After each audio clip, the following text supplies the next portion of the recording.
in Tampa, we were playing 90 plays a game on defense. And that's two games. Yeah, it's 2 games in one.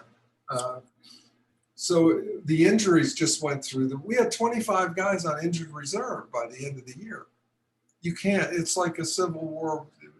It's like a Civil War battlefield. And but you have to keep going out there and keep playing. And so we had that happen to us, and all of that was it was a nightmare. Really, it really was. And the next year. I lived in Dallas then. I had a family. I went home. I drove home. And it came time to report next year to Tampa. You haven't recovered. At 90 plays a game, and I was a 6 or 7 year guy. So I went down there and felt worse and worse. And to report to training camp, and I got closer and as I got closer and closer, I drove slower and slower. And instead of driving to the motel where they had training camp quarters, I went to an actual motel on the outskirts of town, and I called my wife and I said, "Honey, I can't report. I can't do it. I can't do it." She laughed and she said, "You don't have to." I said, "What are you talking about?" She said, "You've just been traded to the Raiders, who'd won the Super Bowl." It came down to that. I'd driven 12 hours all the way down to Tampa, and then slower and slower and slower, and then stopped. I can't do it. And then I drove back to Dallas, got on the plane, and got picked up and taken to a physical. Right now, you go to Dallas and it's all kinds of stuff you go through. But I get there and go to the doctor, the Raider team physician. So how you feeling? I said, "Fantastic. I just got traded to you guys." He said, "Okay, that's it. You pass." So then I go up to camp and walk into the office, and Madden's there, and he said, "Now let me get."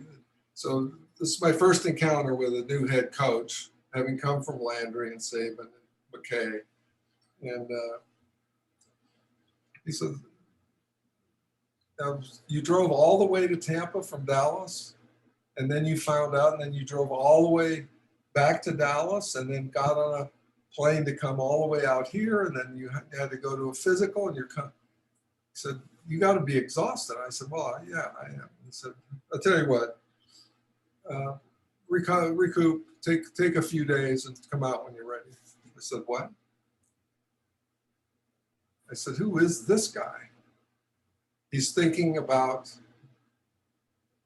what I've had to go through to get here, and he actually cares, and he's telling me to take a day off of training camp or 2 if I need it." This is, not really blocked me in. And then he roomed me with a guy named Dwayne Benson, who had played for him earlier. And he was a linebacker, very bright guy, very hilarious guy, very bright. And they roomed me with him, and then he just laid out the whole thing and said, we were very close. He got cut late because he was older and done more or less. But he went back and was elected to the Minneapolis State Legislature, served there for 20 years. And he came down to Dallas for a meeting one time. Down here to New Mexico, Albuquerque. And he was just a tremendous individual.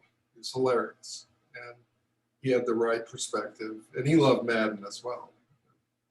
So it was really interesting. The other thing was that Art Toms, who had been the defensive end with Oakland, when I came in, they traded him to Philly, the Raiders. And Toms, he had a place in Alameda, and so I rented the house from him, his house, while he had to go do that. But he had, and here's a Raiders, this is a Raider thing. He had a Cadillac limousine, about a '63 Cadillac limousine that they bought from a hearse from a funeral home, and the limo they called it. And so part of what I had to do was part of my coming and joining the Raiders was that I had to drive the limo to make sure that it was still operating whenever he came back. So we'd have this hearse pull up to the stadium. A bunch of guys would get out of a hearse. And I just thought it was the funniest dang thing I'd ever seen. It was just hilarious. So that's the Raider spirit, you know.